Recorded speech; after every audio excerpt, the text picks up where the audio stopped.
by residents than, for example, the barbecue bash.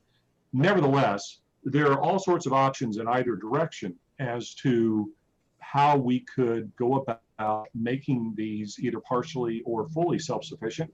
There's everything ranging from an admission fee to parking fees to sponsorships. There are probably groups and entities out there that would be interested in contributing money to have their name on a sign. I personally wouldn't have a problem with it. I don't know how you feel about that. But those are just some of the options. And I guess what I would suggest after you decide, who's going to be your chair and how you're going to move forward, I think maybe a logical way to go about this would be to gather information. Well, first of all, to bifurcate what I would say you would call like the events, the barbecue bash, the Wildwood celebration, the concerts, those types of things, versus parks and trails, because I think the analysis that you end up going through might be completely different for both of those.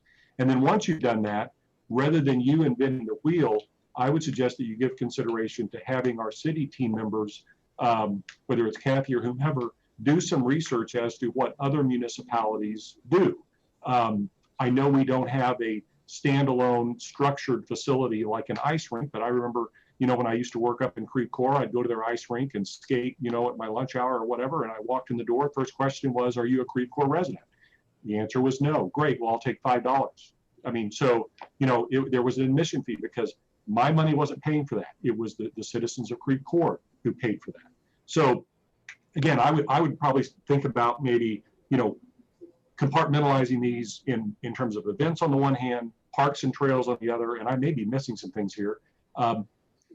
But I think those are the two broad categories, and then go about gathering some research as to each of those categories as to what other cities in the state, region, and country may do in terms of sponsorship, admission fees, what have you, that could offset some of these charges for these programs that we never sunset and that are expensive.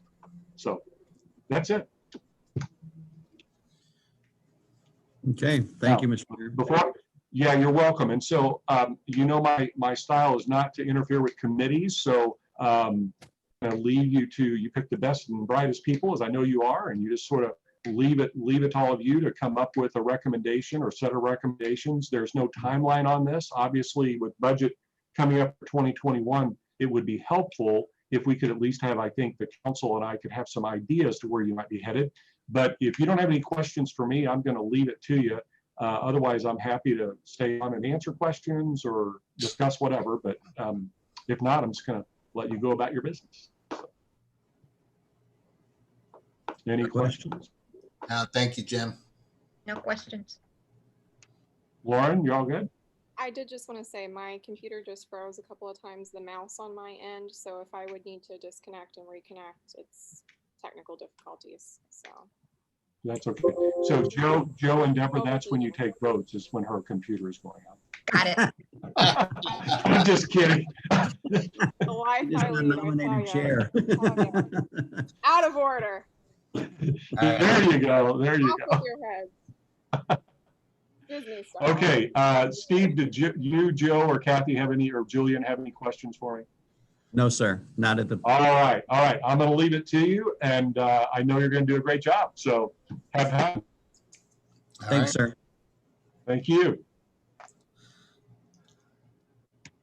Okay. Well, the next item on the this agenda, it's an abbreviated agenda because I wasn't quite sure exactly where we'll go, but we have a roll call of the committee members. So we'll do that. Mr. Garitano.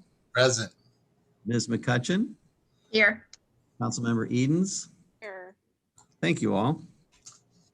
Okay, the next order of business would be nomination of a chair of this committee. I'm happy to do it if, to be the chair. If the committee would like to support me, I'm happy to do that. I'll second it. I will as well. I'll make the motion and. All right. Okay. Well, thank you. That's so nice. All in favor of Mr. Garitano being the chair of this committee, please say yes. Aye. Aye. Any opposed? Any abstentions? Okay, Mr. Garitano, you got it, man. All right. Well, thank you very much, Steve.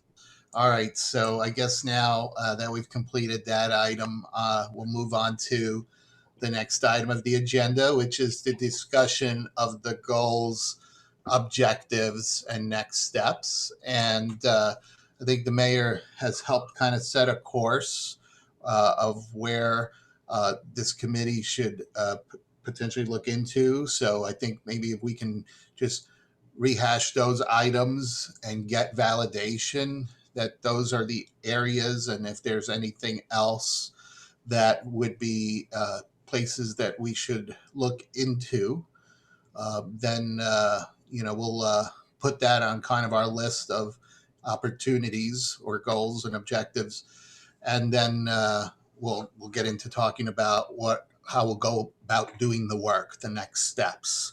So I will pause and kind of open it up to everyone on the committee here, because I think we've got a lot of great insight from both the elected official and the city staff perspective.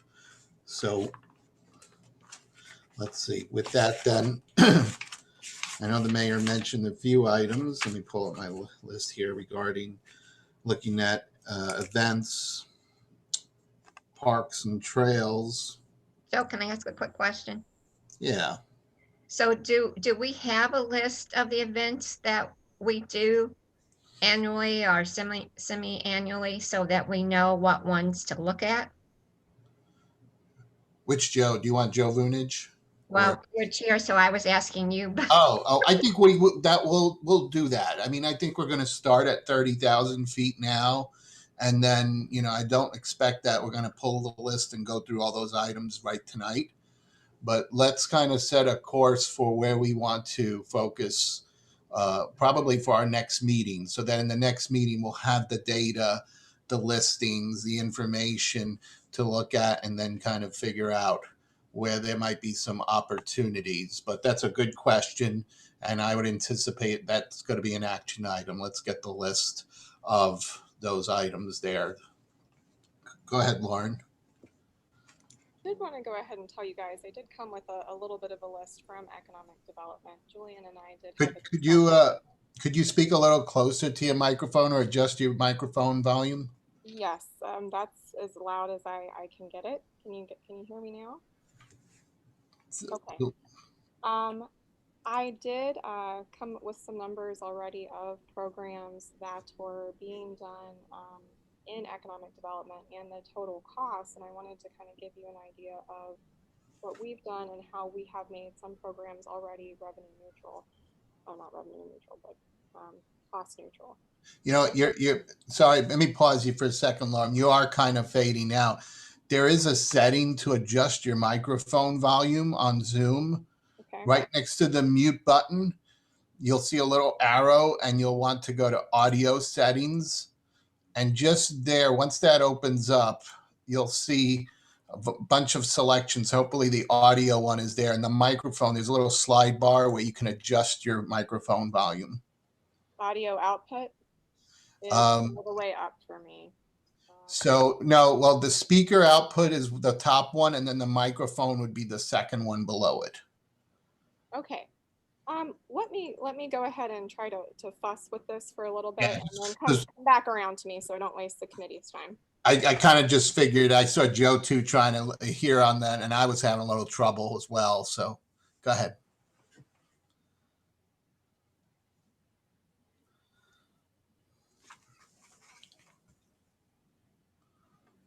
I think she said she was going to work on that and just move to somebody else for right now while she was working on it. Okay. All right. Well, then I think that would be at least what Deborah started us off with as far as looking at potential events.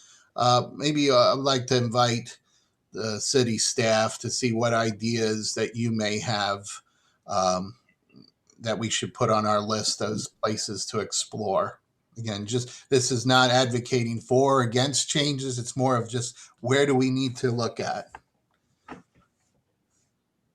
Well, Mr. Chair, we do have a comprehensive list of events It ranges from our senior programming that is, for all intents and purposes, self-sufficient due to community development block grant funding from the federal government, to our major events, which we hold approximately one a month. I would also suggest that we look at our zoning authorization process. Right now, we collect no fee for the processing of zoning authorizations that lead to building permits at St. Louis County. Right at this moment, a typical zoning authorization takes Steve Vogel, our planning technician's time, Dan Rand, our assistant city engineer, and then Brian and Frank out on the site, making sure that all the pre-construction requirements are met. So we have zero income from a process where we often review and issue 700 to 1,000 authorizations a year. Additionally, at least on the zoning and subdivision side of the ledger, we haven't adjusted our fees for zoning applications, subdivision applications, et cetera, since 1995. Mr. Chair, So, Yeah, I think, Joe, that is definitely an opportunity that we have to look at it, because, you know, it does amaze me first that, you know, even like there is no, even if it's a nominal fee, you know, I don't know what it compares with other municipalities, and that's certainly something we can look at to see if we are aligned. And you know, just given the number of applications that you mentioned, like up to 1,000 in a year, I mean, even a $10 application fee could make an impact there. So I think we put that on the list as a place too where we'll need to look at. So Steve, you wanted to speak? well, I just wanted to add on to what Mr. Vunish just said. You may all have noticed in the agenda for Monday night, we will begin some discussions about the 2021 preliminary budget. One of the items that will be distributed to you all later this week is a schedule of fees. And this is a listing of all fees that the city is currently charging, the amount and what it is for. The intent Monday is not to get into the detail, but however, just to provide that information to council, because the mayor certainly wants to, just as he said earlier, review all fees and see where we might be able to charge things. So it would be the recommendation that schedule of fees go to committee. Now, I don't know if that's the admin PW committee or if it's this committee here to really get into what we're currently charging and then what else could we charge. So, Mr. Chair, that you know, I'll throw that out because I'm not quite sure now with the advent of this new committee where that would actually go. But yes, that certainly is something, as Mr. Vunish said, we want to look at and revise. And it hasn't been revised in a number of years. And then we can add to that. But you will see that list, and that will be part of the package that is discussed Monday evening. That sounds good there. Yeah, that's definitely another opportunity. I mean, if these fees haven't been looked at in years or even a decade or more, you know, we probably need to research and see where there's opportunity for those fees, especially when there's things that require extensive work by our city staff to invest their time into. You know, are we appropriately collecting an appropriate fee there? Deborah. We increase the fees for the dog park. certainly a subject we can discuss as part of this committee. I would note that the dog park attendance continues to drop. And I think raising the fee may have an accelerator effect on it. Yeah. But I would put it on the list. I think, according to the mayor, nothing is protected, nor should and everything should be considered. Yeah, I mean, again, too, I think that might be an opportunity where maybe that fee needs to be adjusted downward to be able to make sure that that dog park stay solvent so that this way it's collecting a reasonable amount of fees.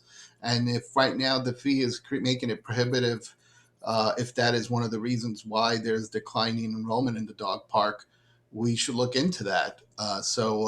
We may end up coming with some recommendations where there may be some downward adjustments and then others that are upward, and it will all balance out. Lauren, you're back. I am. Can you hear me now? I think it's got a little bit better from before. A little bit better.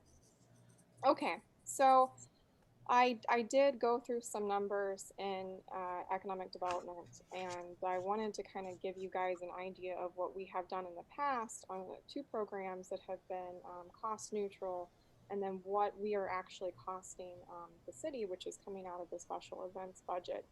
And it is a whopping total that comes in roughly estimated at $4,530. So if anything, we'd like to do a little bit more. The Snowman Search and Passport program is a great example of the city using participants' fees to cover the cost of the program, and the city only paying the equivalent that it would cost to be a participant at $100.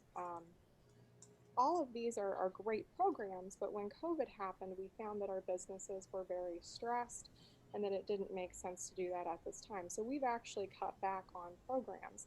And I just wanted to put a bug out there. Anytime we're talking about increasing fees, whether that be what a vendor pays to participate at Celebrate Wildwood or the art fair or a local business at Winterfest, we need to be doing so in the context that there is not a lot of extra change that our local businesses have, and it could be a barrier to participation. And that is something that I am truly concerned about. The Lawn and Garden Summit, which we were all very excited about, between marketing materials, a tent rental, and food for the volunteers, was roughly estimated at $1,200. So there are some ways to do some very low cost programs, but when you're looking at that type of program and getting it off the ground for the very first year, you're working with a lot of nonprofits. Well, that we know that the Science Center just had layoffs, that some of the other nonprofits that we had participating are going through financial crunches as well. So this might not be the year to make a new event like that, which only costs so very little neutral as a budget item. That might be something for 2 years out if it's really truly successful. So I want to make sure that if we are looking at fee increases for local businesses to participate, that we're doing so with the mindset that they are in a harder place right now than they were before. And when we are trying to build new events, that there might be an issue with participation if there's a cost and entry fee. I don't think we would have had folks sign up, and I don't think the businesses would have been happy if we would have, charged admission for some of these programs or for Winterfest as well. So I agree that we need to keep in mind with what other cities are doing. I certainly have enjoyed going to things at cities that I haven't had to pay for, and I've also paid for other types of events as well. So we just need to make sure that we're doing it in a line and not stressing our local businesses. There is overlap with the mission of economic development and with Parks and Rec on many of our programs, and I've really enjoyed getting to work with Julian and with Joe as well. And I hope that we can eventually get to the point where we can see some of the economic development budget restored, because there's new and exciting things that we can do. And maybe if we have the budget to do those new things, we can look at how to make that neutral in the future. So that's my piece. But if you want to know the exact cost breakdown, I can. But like I said, between the Winterfest, the canceled Lawn and Garden Summit, the tax swap and sale, the passport program, and the Snowman Search, which are the new traditional programs of the Economic Development Committee, that's only $4,530. So we don't have a lot to give up, so to speak. That's understood. Yeah, that's fair.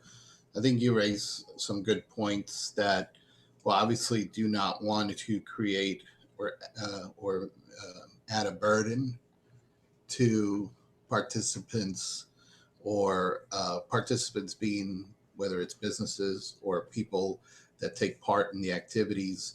I don't think that's the point of this. It's just where there's some opportunities that are missed that either we're just not doing them here in Wildwood, but it might be customary in other cities, or just somewhere where we may be it may be costing Wildwood residents uh, an unfair proportion of money, and the return may not necessarily be Wildwood residents. So good points, though, from the economic perspective.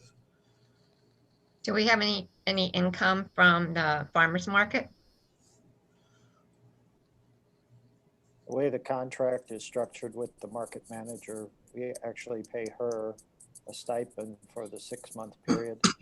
We've also allowed her to retain the individual tent fees from vendors that participate on a week-to-week basis. So no. All right. Well, I think we're just getting started with the committee here, and we'll probably end up spending time where we get into the details. But I would like to see if we could get at least some kind of consensus on making sure that we have clear goals for the committee and the objectives of how we'll go about doing that. And then, from there, kind of begin the work over the next several meetings. And so we'll also probably need to talk about when our next meeting is. So is it fair to say, and I want to phrase this, that our goal for this committee here is to, let's see, identify opportunities where, let's see, I'm trying to think of a word that might be applicable across the board. I don't know if fees is it, but just a revenue. Is it revenue opportunities or? Joe, Mr. Yeah. Chair, if I may, perhaps maybe some of the words you might be looking for is that our goal would be to examine existing events and programs as well as new ones to ensure that they are at least revenue neutral, if not provide some additional revenues to the city. I can go with that. I think that's Is that not that's a kind good of what? starting point. I do like that. I think you thought about that. So any other Can I- thoughts, folks? Sorry, can I ask, is every program supposed to be at least revenue neutral now? Is that the goal? No, I don't know that every program will be revenue neutral. I think I think we need to build in enough flexibility where we may have some recommendations that, hey, it doesn't make sense to do that. So I don't want to lock us in. Right. Completely there. So I would modify that language, Kathy, based on that.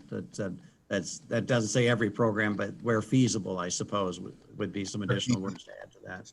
And Deborah or Lauren, what do you think about that? Is that a good goal that I want to make sure it's something we can always go back to make sure we stay guided in our decision making as we go forward? I mean, I think what Steve stated is very, very close to what the mayor stated. Yeah. I don't agree. As long as it's a collective as a whole, looking at creative things that we can do for the total city budget, I'm okay with that. It's just not realistic to expect every program to generate costs or to pay for it. Yeah. Nor is that in any way my goal. One thing that has come up in economic development is what it would look like to have bigger corporate sponsors that aren't in Wildwood for programs. I think that could be something that's pursued, but as long as it doesn't do so in a way that's detrimental to the local businesses that we try to prosper. I know at one point there was, last year, for example, there was a discussion of having a dog walk, and we now have Treats Unleashed, we have a dog park. Certainly there would be no competition to having, if you could ever get Purina to sponsor it, my goodness, jump at the chance and charge an entry fee. why I don't know that we've explored a lot of corporate sponsors, but we don't also want to be a walking advertisement and be beholden to whatever that group wants to sell. So I would say it's worth looking at as a goal of this committee, but not something that is worth undermining what we're trying to have prosper already in our community as businesses. If that is a very windy explanation, I Oh, makes sense. I think you're fair statement there. Um, so, Kathy, did you capture that? What Steve had brought up? I just want to make sure that that's every. I have the first goal would be to examine existing events and programs and any new programming to evaluate those that can be or made revenue neutral. Revenue neutral or perhaps even a revenue generator. I have that as the second goal, to identify revenue opportunities within programs. And where feasible, I think Where was key feasible. to have that. We want to make sure it's where feasible. I don't want to give the impression that after today's meeting that would be every program would be impacted. Correct. Lauren? yes, and help me understand what the benefit is to having this as a continual breakout committee discussion and not a staff discussion that then brings it back to the department heads. I don't want to create busy work with extra meetings. One benefit I can see off the top of my head is it's great for me in economic development because I get to now talk with Parks and Rec a little bit more when we have programs that overlap. But I just want to make sure that this makes sense for a continual meeting schedule.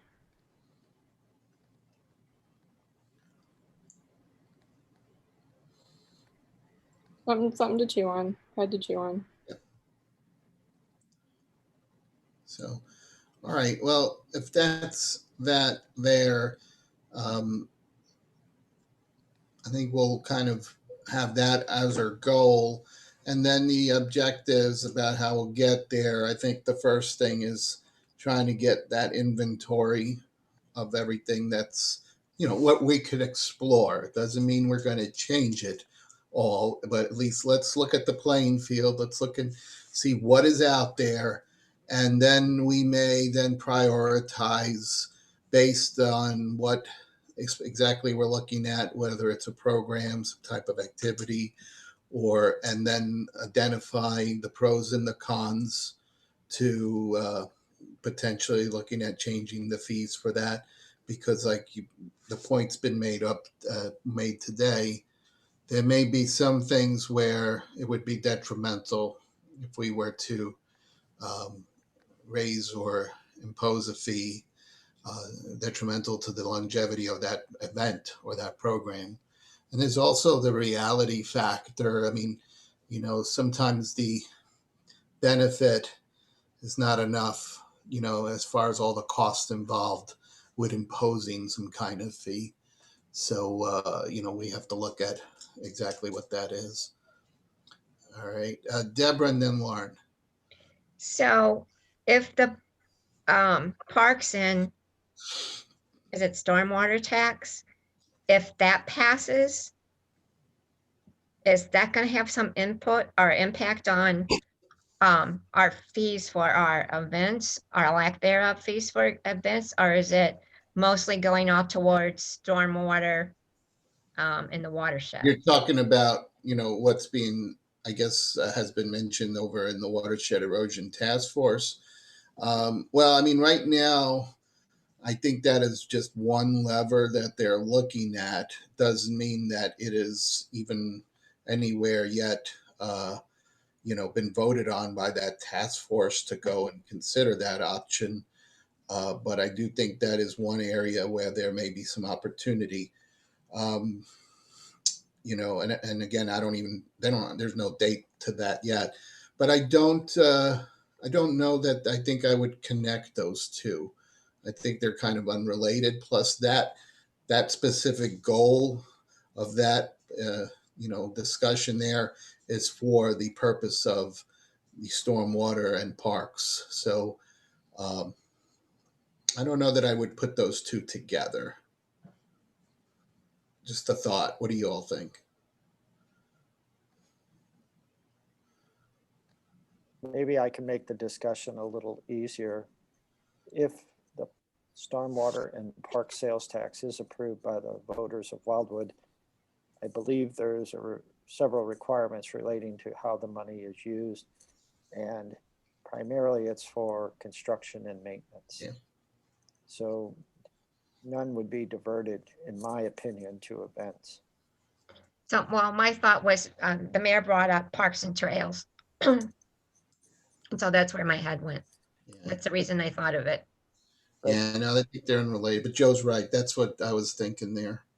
But if you pull the thread a little, if we have a stormwater and park sales tax, and we generate revenue that can be used for maintenance of parks and trails, that means our operating budget then can be altered so as to, instead of using general revenue funds, we can put those back in the big pot and use the sales tax for maintenance in part. And so there is a cost savings, I guess, at the end of the day. You can't dedicate that sales tax money for events, but No. we can shift it around and use it for events or not use it for events and other projects, etc. That's kind of where my head was without verbalizing it correctly.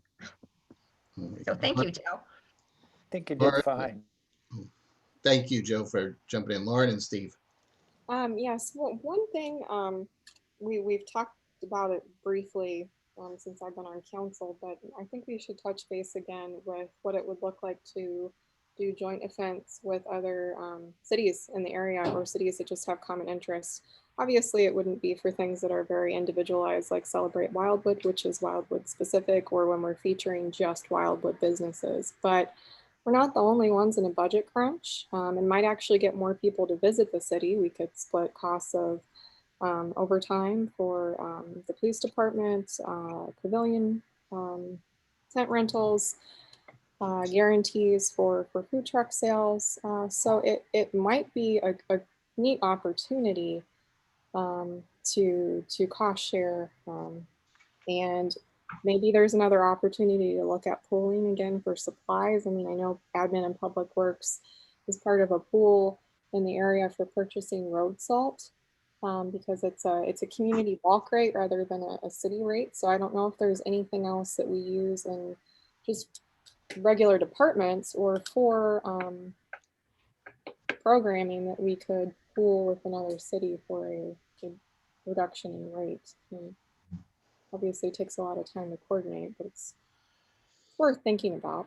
I think that's definitely worth exploring it, in my opinion. I mean, we have some cities right next to us. I think right away Chesterfield, Ellisville, and Eureka, and there might be some places where we could look at maybe some partnering for some type of event or something. I think of the proximity to the La Cave trailhead and how it's right there next to Chesterfield, and maybe there's some type of recreational type event that could take place between the cities. So there might be some partnership opportunities. We shouldn't. We should look at them. We should just look to see what there is. We just don't know what interest they will have, but maybe like your point, Lauren, they may be in a similar boat and could see it. But that's just my 2 cents.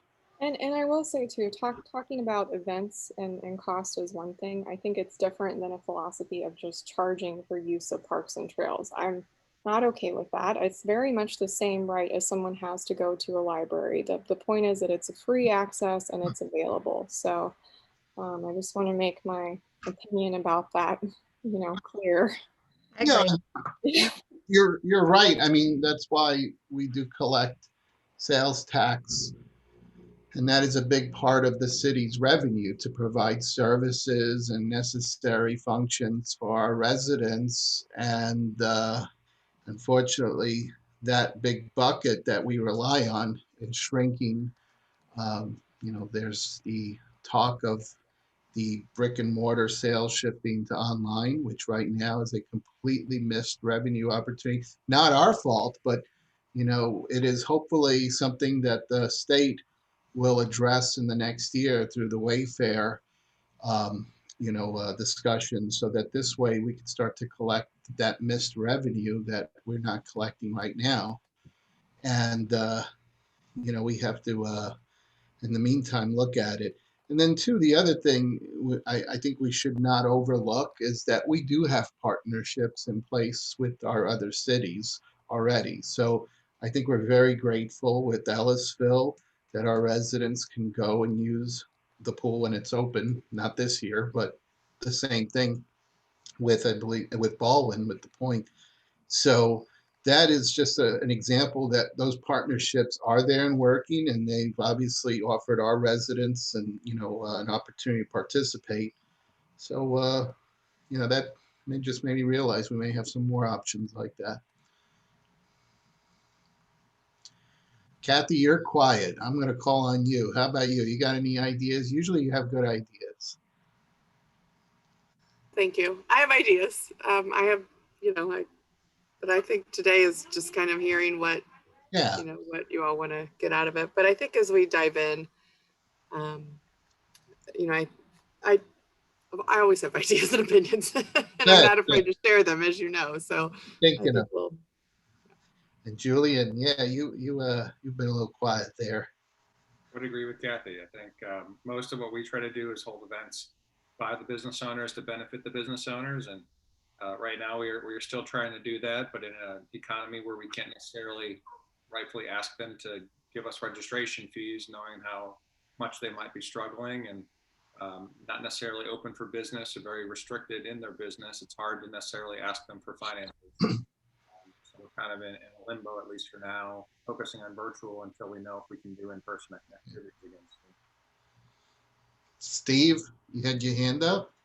I just wanted to mention, and you touched on it in response to Ms. Edens when she talked about partnerships, and you did mention some of the things about the pools and so forth.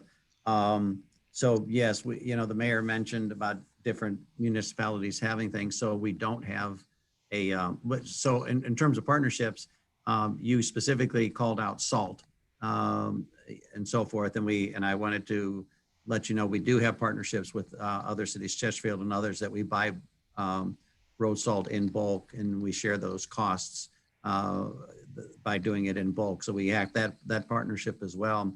But going to the way the city of Wildwood is structured, we don't have a municipal pool, we don't have a golf course, we don't have a skating rink or some of the things that the mayor alluded to. In my opinion, it would be a little difficult to try to charge for people using our trails. That might not work. But one of the things that's been talked about, perhaps, and I'll throw it out here for the consideration of this committee as we go down the road, is when we develop Village Green. It has been suggested that perhaps the Village Green, depending on how that turns out, if it's a water feature and it's just that, it's free to the residents of Wildwood, but for those that who are not citizens or residents of Wildwood, perhaps there's a small nominal charge. Again, it's just been suggested that that is a potential revenue stream. Again, lots of logistics involved in terms of how you monitor that, collect that, but that is one piece of infrastructure that we might have that we don't currently have that could be looked at. Yeah. I do think, and I think you hit the nail on the head, that it was my first thought too. It's like some of the things that we do, it probably would just be very difficult to even consider a fee. It's not like it's a controlled environment like a swimming pool where you have people come in and you can check to see if they're a resident or not. That's, I think, almost impossible to do on trails or open parks like we have. I know in some other cities they've addressed it in different ways. They have resident parking that, at these locations that gives the residents a priority to park, to be able to use that. And we actually faced that issue this year as a result of COVID. We had so many people trying to use the trails that parking would fill up. at some of the sites, from what I heard, including even Rockwood Reservation. And at the time, my thought was, well, maybe why would residents, for a nominal fee, there's resident parking that allows them the opportunity to access these services, which they're entitled to. They pay the taxes, and therefore, we want to guarantee that they can enjoy it. But, at the same time, too, we want to welcome people to the community. It's just, how do we do it in a balanced way, in a fair and reasonable nominal way? So these are all things I think we got to look at. I think we just got to look and see where we are. We may not have all the opportunities like some of the, like a golf course or something where, residents would get a discount or something like that. So anything else that y'all are thinking of? Joe? Just a couple of thoughts. I would like the permission of the committee to talk with City Attorney Young. As you know, many of our trail projects, as well as our parks,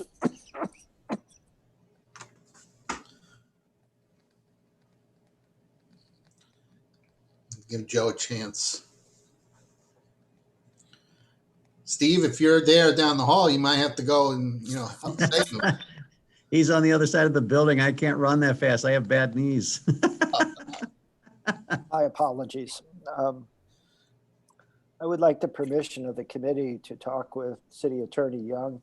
As you know, most of our parks and trails have been funded through grants from the federal government, state government, as well as local organizations such as GRG.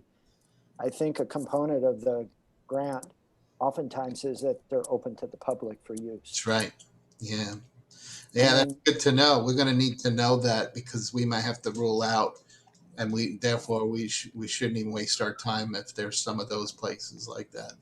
And then secondly, I would think one of the charges of the committee before our next meeting is we'll provide you the event schedule. But I think the simplest way to make events less expensive is to eliminate some. So I would turn that over to you, and you tell us what you think is a good event or not a good event.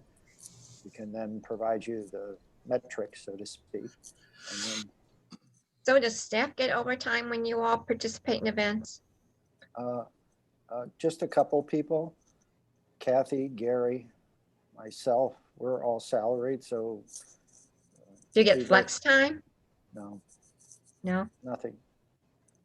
So like Travis, Bree, they are hourly.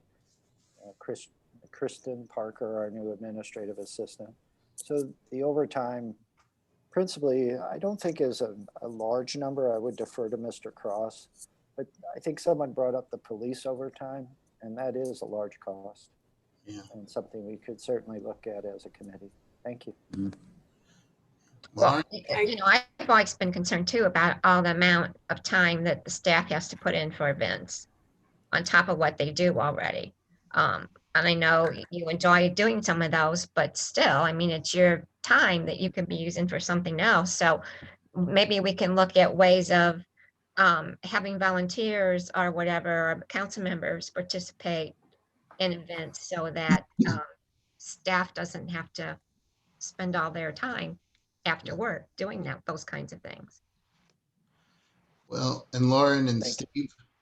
So I have mentioned this, I'm glad you brought that up, Deborah, to Joe Garitano before, and I had started a conversation with our former city administrator not long after we hired him. He had publicly mentioned he would like to start a volunteer group in the city. And I said, great, let's do that. And there was no information provided, and it never got back on the ground. So I've spoken to Joe before about getting this on the admin and public works agenda, but we get folks that want to, volunteer. They send their information to Kathy for watershed erosion. There's no reason why we can't get signups and waivers and essentially ask individuals when they're volunteering, are they willing to volunteer for set up and take down at events? Or do they have any physical disabilities? What their dates and times are available. And then there are digital programs. There's apps that I know community organizations use, like Mohab Riders and bike repair groups. They send a call out looking for volunteers. They send the requirements, and then anybody that's already signed up on that platform actually just answers, and then they get a digital list of people that are just going to show up at that time. And I think the waiver is taken care of virtually through this app. So I know when I went to Lafayette, I put in a lot of hours with Key Club and with NHS and cutting honeysuckle back in our parks in Wildwood. So there's no reason why we can't take advantage of some of this and take some of the burden physically off staff and also with time. And I would have liked this to have been started before, but it wasn't. So we can do it now. Yeah, there are a lot of organizations out there that have to you know, give so much volunteer time to. Like you said, Lafayette has a couple of different organizations, Boy Scouts, Girl Scouts. You know, I'm not sure what the Lions clubs or the Kiwanis, if they participate in anything like that, but we probably should take a look at, you know, community groups that may be able to help put some of these projects into play. Kathy looks excited. Yeah, I see Steve and Kathy. I have information. Go ahead, Steve. If you want. I was just going to say, and I'll say it real quick because you've got something important, I'm sure, to add to this. But Ms. Edens, that's, you know, your suggestion about volunteers is a very good one. But I would like to go back to what Joe mentioned a minute ago, is that I think it's appropriate for this committee to also look at the number of events as well. Mr. Vunich and I had multiple conversations about this when he and I served as co-interim city administrators a year or so ago, because at that time, and Kathy, please correct me if I'm wrong, but I think you told me at one time the city sponsors or puts on something like 400 to 500 events in a year. Am I close in that number? Well, senior programming alone, there's more than 150 to 200 events a year, close to 150. So yes, when it's 200 to 300, I would say. Okay. It just seemed like it was just a very, very large number, and my jaw hit the table. I was shocked that given the small staff that we have here at City Hall, that those events, and every one of our events are done better than anybody else does them. But I just really had no clue that we put on that many events. And I can tell you from having sat in that chair for 9 months and seen what putting on that number of events did to the staff. It's a tough thing, and it would be my hope that perhaps, you know, if I'm sitting in that chair again, to pursue that and see, with the help of this committee, to see if maybe, you know, maybe we don't need all of those events. It's just an awful lot. Well, I think, and I know Kathy, you want to speak next, right, Kathy? Maybe. And we're probably getting now into a little bit more of the details. I think we'll probably set up a meeting. One of these meetings will be dedicated at looking at the data. And we'll probably want to determine how we slice it up, because, you know, we want to make sure we're preserving those events that are highly attended, that there's a big return for the cost. You know, that's what makes Wildwood special. People talk about so much about our events and what we do. And so we'd never want to lose our identity and how we're known. But we can look at those events just like how a business would look at it, you know, the cost and benefit. You know, there's some events where they're just too costly and we're not getting the turnout that we want. And maybe there's an opportunity where we combine them with others or try to repurpose them. But, you know, we'll need to just kind of put that hat on at that time when we start to look right at that topic there. So Kathy. Thank you. Yeah, as Joe said, I think that there's the quantity is high, and we did a line graph not too long ago that showed our staffing, our funding, and our number of programs. And if you put them on a line graph, you can't even map them together, because we started at 0 programs and now we're at more than 200, which has gone up like this, and our funding has gone up, but our staffing has stayed down here. We have 2 full-time staff members and Joe and myself. And as you know, seeing Joe and my face most nights that we have a lot of planning and other committee work to be done in addition to the event. So there is a balance and a stretch. Sam and I actually had been working on volunteer information and programming. So and for the last month, it's actually been probably sitting on my desk, not moving at all. The challenge becomes, how do we take a staff member to coordinate volunteers? It takes a ton of work. We use the Key Club from Lafayette and Eureka High School and a couple other clubs for Celebrate Wildwood and the Art Festival. And Travis manages that and does a great job as our volunteer coordinator, but he spends endless hours to manage the people that we need to run. So what I've been kind of working on is a job description for a volunteer coordinator. But again, it comes back to funding. So we would need a volunteer to be the volunteer coordinator to manage these people, because you need to communicate. And if there's an app, then you need to be managing the app. But you need to be able to seek their interests, seek their abilities, match them up with the correct program, staff, fill them all in, keep them in the loop, get their forms. It's always been a next level that the 4 people who do parks all the time don't have the time to coordinate. So it's slightly ironic that we haven't made that necessarily a priority, because it would probably free up our time, but it takes more time than we have to do that. So we've been discussing volunteers a lot in 2020 and haven't figured out the solution. But I think the other thing is, we talk about especially facility charges for what we have.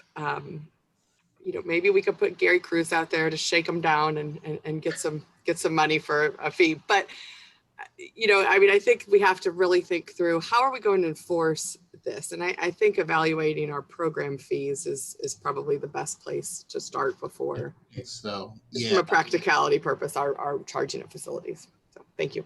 Well, yeah, and I think we've heard of this. This has come up in council over the years. I've heard this question come up sometimes, where they'll ask about a certain event, and then they'll ask about the costs involved in the event, and what's perhaps sometimes we give away nice shirts or something, and so I know the question one time I remember hearing was, are we collecting to offset that cost? And so the question might be for this committee is the cost, is it revenue neutral in that case? So I think we got a lot of good discussion, and we're coming up to the hour here. And I know the Town Center Update team is meeting at 6:30. So I want to give the folks, because they're going to be jumping to that meeting, I want to give you guys a chance to take a break and, get ready for your next meeting. But I think we got enough that maybe what we could do is, at our next meeting, focus on looking at that inventory, just to kind of start to get to see the lay of the land. And I think, and maybe we'll see if Lauren or Deborah are thinking the same thing, when we look at that, maybe just something that kind of gives us a little bit of an indicator of that cost benefit. What does it cost to run that event on average? What revenue comes in from that event, an approximate attendance number, so we could see, how many people participate in that event. And, if it helps, maybe just a really short description, a sentence or 2 of that event, in case, folks aren't aware of it. Maybe the title will be enough to give it away. But I think that might be some key data that we look at, and then see if Lauren or Deborah have any other thing. And Lauren, you got your hand up. Yeah, 2 things in a motion to close. One, rhetorical question to think about: would it help if the volunteer coordinator would become a future role of the city administrator? Just thinking out loud, to take it off of you guys, would that help in the future? Just you can think about it. The other thing is, I will try to find information about that app out, because you pretty much just put a call out for work and it digitally comes to you, and it's supposed to be easier to manage. And the other thing is, you know, we're working on a 5-year plan with budgets right now anyway, but when you think about our 5-year goals, when we get the chance to invest in the Village Green, you know, ideally I would love to see an amphitheater. Well, when you install a permanent stage and a sound system with electricity, you are then lowering the cost for future events, because right now, every time we rent them, right, if we plant a nice pine or fir tree, that now becomes the city Christmas tree, and we don't have to go out and get one every year. So it would be helpful in the reports that we're producing, what we envision to be our future reduction in costs, because that is coming down the road. It's just not there yet. So before we hatchet everything to death, I want to think long-term about what we will be saving in the future. That's Yeah. all I have to say. And then, Well, I think that is that's a really good point. I mean, we just cannot cost cut our way. no, we're to, not going to cost cut our way out of this, and our residents move here for the programming. We just make sure we're not putting our staff in an early grave because of it. Well, yeah, the staff in our city, I mean, our taxpayers, you know, they want to see good programs, successful programs, and they certainly want to see those that give the best benefit to the community. Deborah. Well, just having coordinated many events that use volunteers, it takes a lot of work and a lot of time to coordinate those volunteers and to set up those schedules. Oh. So I don't think we want our city administrator to do that. No, I was thinking probably not, but maybe that's really something. Maybe there's a volunteer role that someone who has some available time on a part-time basis volunteers to help coordinate that for the city.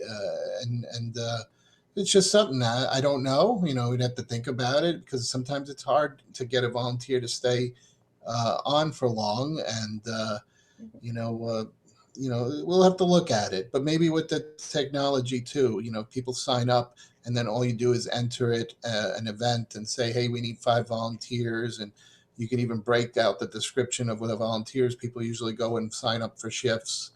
And so technology might make it easier for us.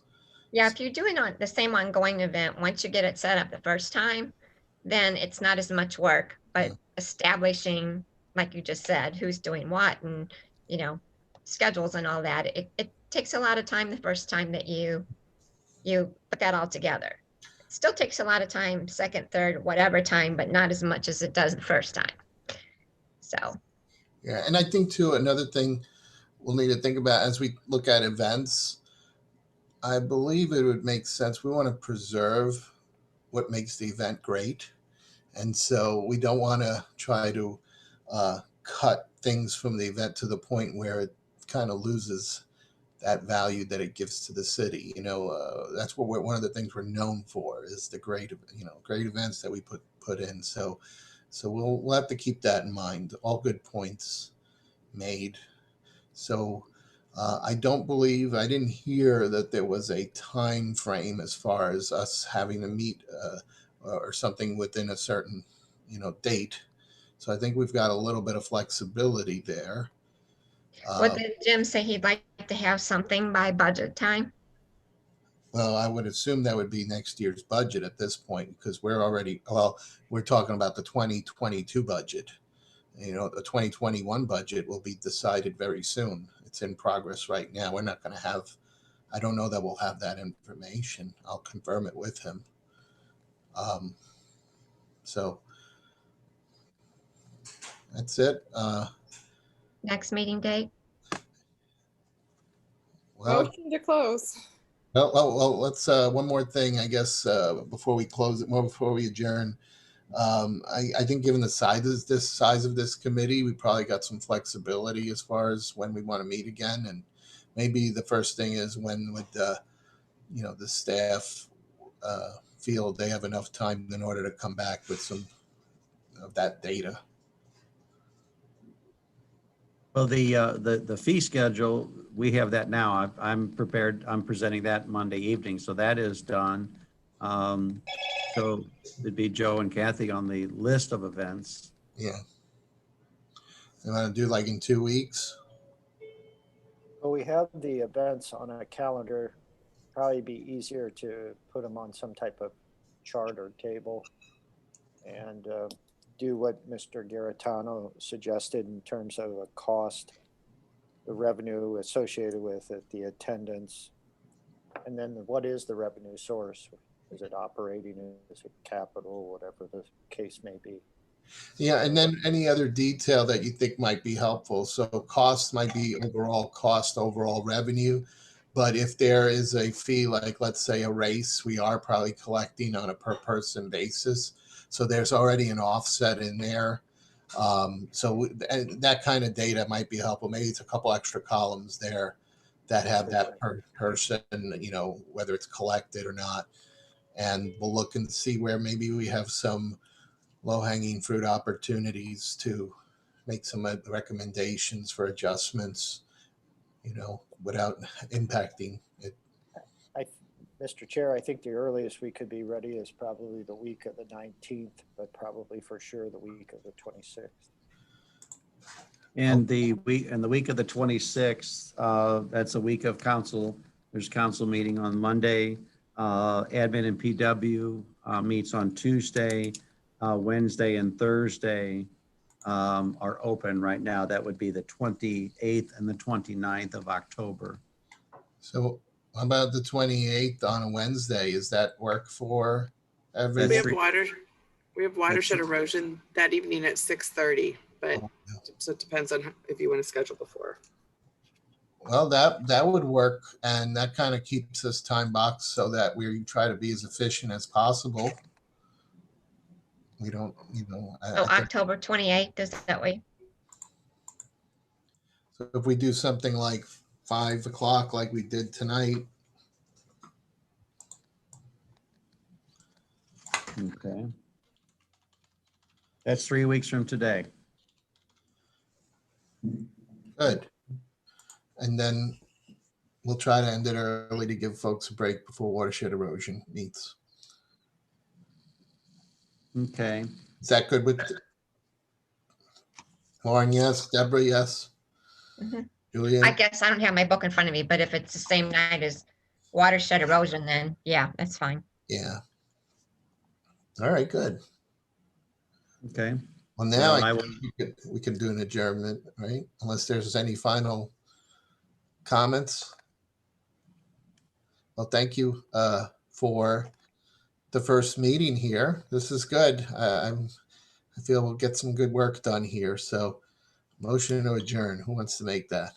Lauren, I think you were ready to motion to adjourn before. I did. I thought at the time that we needed to get everybody off by 6, but I'm glad we figured out the next date first. So 6:30, right?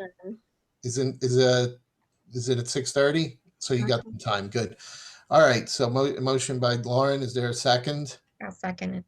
Seconded by Deborah. All those in favor say aye. Aye. Any pose? Any abstain? All right. The motion passes. We're adjourned. All right. Well, thank you very much. Good conversation.